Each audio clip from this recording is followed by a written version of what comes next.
भंडारा जिल्ह्यातील लाखांदूर तालुक्यातील जिल्हा परिषद प्राथमिक शाळा इटान येथे डिसेंबर 20 शनिवारला पालक सभेत या सांगली जिल्ह्यातील अग्रणी धुळगाव या गावाचा नवीन संकल्प घेऊन भोंगा अभ्यासाचा या उपक्रमाची अंमलबजावणी आपल्या गावात जिल्हा परिषद प्राथमिक शाळा क्रमांक 2 च्या संपूर्ण पालक वर्गांच्या सभेत या उपक्रमाची अंमलबजावणी आपल्या गावात यशस्वीपणे व्हावी यासाठी सरपंच उपसरपंच सदस्यगण तथा समस्त सदस्यगण यांना निवेदन देण्यात आले। या उपक्रमांतर्गत दररोज 6 वाजता एक भोंगा वाजेल त्यावेळी सर्व पालक आपला घरचा मोबाईल व टी.व्ही बंद करून पाल्यांना अभ्यासाला बसवेल व अभ्यास करेपर्यंत आपला मोबाईल व टी.व्ही अजिबात बंद ठेवून त्यांना मदत करेल असे ठरविण्यात आले। प्रचिन वैलथरे तालुका प्रतिनिधी लाखांदूर। पालक सभेचे आयोजन केलेले आहे। आता मुख्य अध्यक्ष यांनी सातारा जिल्ह्यामध्ये कार्यक्रम समोरच्या शैक्षणिक मुलांचं भविष्य घडण्याकरिता जो भोंगा उपक्रम आहे तो आपल्या गावामध्ये राबवण्याकरिता मोबाईल आणि टीव्ही 7 ते 9 या दरम्यान बंद ठेवण्याकरिता जो हा उपक्रम या ठिकाणी आयोजित केलेला आहे आणि त्या उपक्रमाकरिता ग्रामपंचायतच्या वतीनं जे काही छोट्या मुलांना घडवण्याकरिता त्यांचे शैक्षणिक सुधार व्हावं, मोठे समोर जाऊन स्वतःचं नाव मोठं करावं,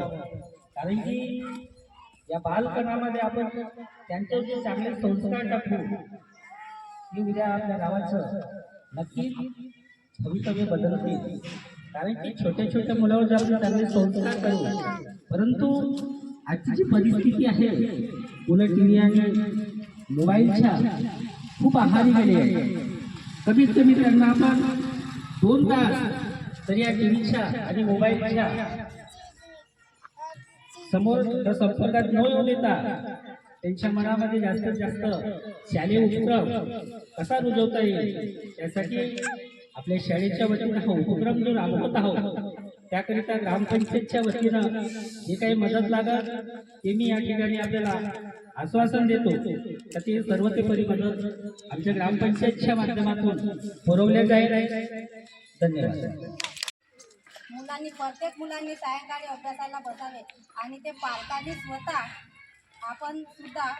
त्यांना सहकार्य करावे। ह्या माध्यमाला माझं सहकार्य आहे, कारण आपल्याला इतके सुंदर सर मिळाले आहेत की आजही कुठेही गेलं तरी सर तितका कोणत्याच शाळेमध्ये इतका वेळ देऊ शकत नाही की आपले